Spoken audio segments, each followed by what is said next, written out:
Hey, what's up, guys, and welcome back to another Real Madrid review. Real Madrid 4, Las Palmas 1. A very, very important win, an important result that sends Real Madrid top of La Liga. Is it for the first time this season? Because I don't think we have been up there. Obviously, Barcelona were at the very top for a while, and then in recent weeks it was Atletico Madrid, and finally, Real Madrid are top of La Liga, and it was a very mixed game because to start the game off and to concede within 27 seconds was a disgrace. To be honest, I mean that defines a bad start. If you ask anyone, what is a bad start to a game? That. I mean, 27 seconds and you concede the first goal, the first chance of the match, and it was a really poorly defended goal. But after that goal, it kind of woke up the players, and Las Palmas scoring early was a benefit because to be honest, Las Palmas are a good team, but they don't have the quality to play attacking football against Real Madrid and keep the ball and create, score 2, 3, 4. They don't have that ability to do that for 90 minutes. They can do it in the first minute, but after the first minute, Las Palmas were a little bit settling in. Hopefully, Real Madrid weren't going to score that many goals, which we ended up doing anyways. But it was sort of score and hold on to the lead. It wasn't score and try to build up the lead. And look, I don't think they have the quality to do that anyways. And that's, obviously being respectful to them. And obviously, I thought that they played well for the first 15 minutes. They had chances, but after, conceding that penalty, which was a penalty, and then obviously Real Madrid came calling, and yeah, it was just a really not poor, but a really tough game from them later on. So, disappointing for them, but they gave it their all. And I thought that,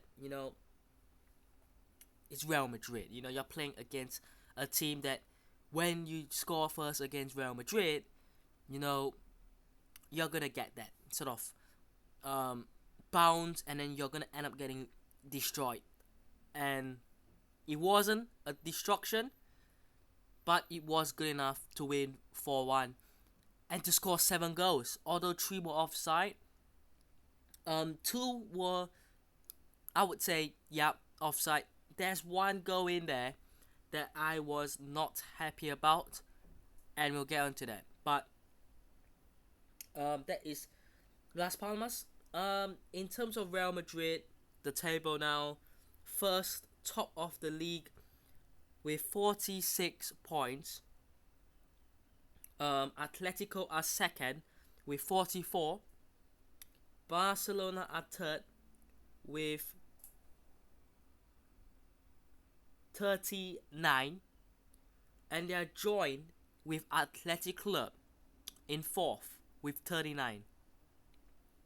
So, I mean, Barcelona have to look out behind them because look, Villarreal are 6 points behind them, and 6 points isn't really that big of a gap, because if Barcelona do lose, a couple of games in the next few, and they start dropping points, they could be looking behind them rather than in front.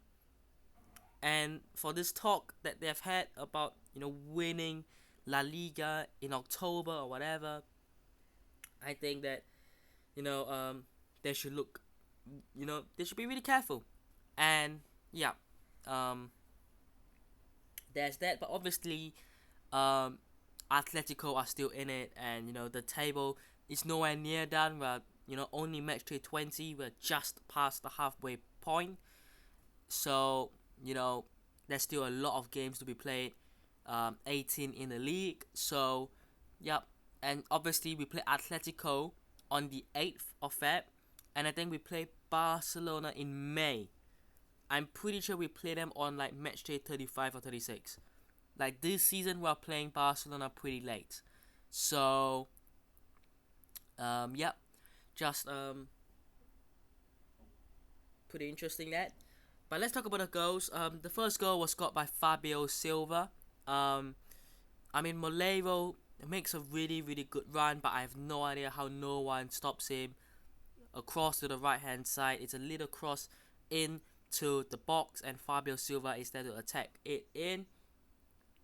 It is down to a really poor display from the midfield, and leaving Molero the space and time to make that run. And obviously there's not a lot the defense could do about that, and Courtois couldn't do anything about that either. So,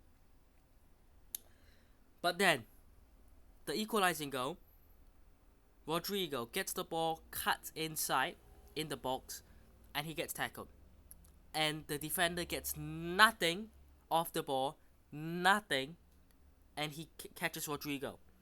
And I don't think it was a defender. I think it was Sandro, who is a attacker, who was helping back defensively.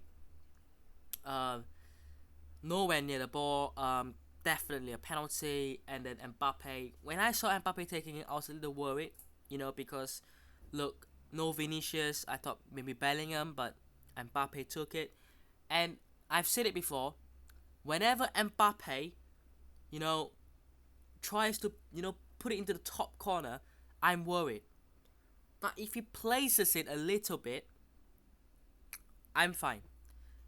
The penalty that Mbappe scored is similar to what Vinicius and what Bellingham would do. It doesn't matter how much power you put in there, how much power you put in the shot, the placement. It's about the accuracy.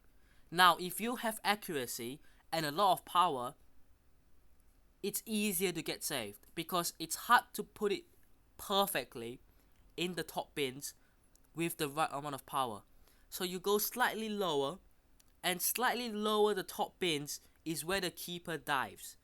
So if you see, it's like the middle of the goal, okay, and that is where the keeper usually dives to. So if you put it there, the chances of the keeper saving it is higher. But if you put it to the bottom corner, the keepers are still, capable of saving them, but you're playing it a little more safe. And the problem with Mbappe's penalties is he usually goes middle bin or top bins, and he usually gets saved, and that's the problem. And I'm not saying every penalty put it to the bottom, because if you do that, eventually you'll get figured out. But I do believe that is more effective, and maybe that's just me. The second goal, Brahim, Mbappe does really, really well. Gets the shot off from distance. Silison makes the save, and then Vasquez squares it back for Brahim, tap in. But yeah, definitely take that. And then the third goal, Rodrigo, little ball to Mbappe. The ball was sort of still off the ground, and he hits it first time. And again, it's one of those shots that it could just fly over the bar, but for him to just cushion it a little bit, hit it to ensure that it goes into the back of the net, it's to the roof of the net, just brilliant. And then the final goal, in the second half, Rodrigo Yeah, just brilliant play. Mbappe getting involved again into Fran Garcia, who cuts it back for Rodrigo. Simple finish. Now, the first disallowed goal is Mbappe's, and that is the goal. I find it absolutely ridiculous. Now, if you watch back the replay, he is offside. But in the passage of the play, he wasn't the one getting the ball when he was offside. Now, I think Rodrigo was the one who got the ball, but Mbappe was offside. So Rodrigo got the ball. Rodrigo was onside, gets the ball, drives to the goal, pulls it back for Mbappe. Now, what I think the rules here is trying to suggest is that because Mbappe was offside in the previous play, he sort of interferes with the goal. I mean, he's got the goal, but in a way, he's interfering with the play. He's interfering with Rodrigo's play. You know, interfering with the fact that Rodrigo gets the ball and gets to drive. Now, if Mbappe wasn't the one scoring that goal, but it was Rodrigo, that goal would have counted. Because, in a sense, Mbappe had nothing to do with Rodrigo's play.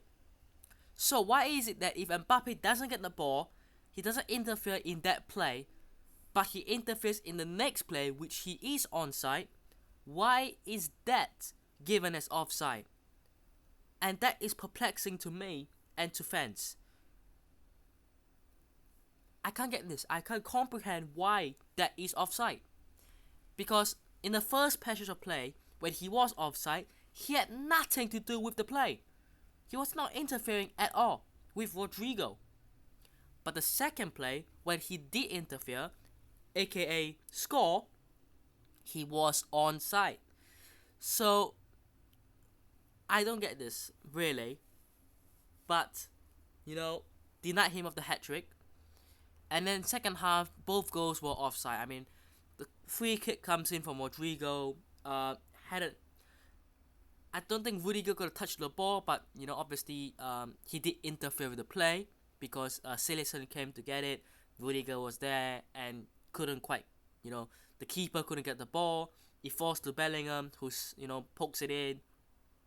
That I understand, because although Rudiger doesn't get the ball, he interferes with the play. Cool. And then the last one, Fede Valverde firstly, another banger. Unfortunately, it was offside. Lucas Vazquez just making that run too early. Probably should have stayed behind a little bit, but yeah. Just overall, a very, very good display, but we have to move on. We have to, keep going because it's not over. It's not over, and we've got big games coming up. The Champions League is back. The Copa del Rey draw. We'll be playing Leganes. Laliga is still set to continue. So lots of games coming up, and we have to keep going. But let me know what thoughts are down below. Hope you guys have enjoyed today's video. Hit the bell if you did. Subscribe to the channel if it's on already, and I'll see you guys in the next one. Peace.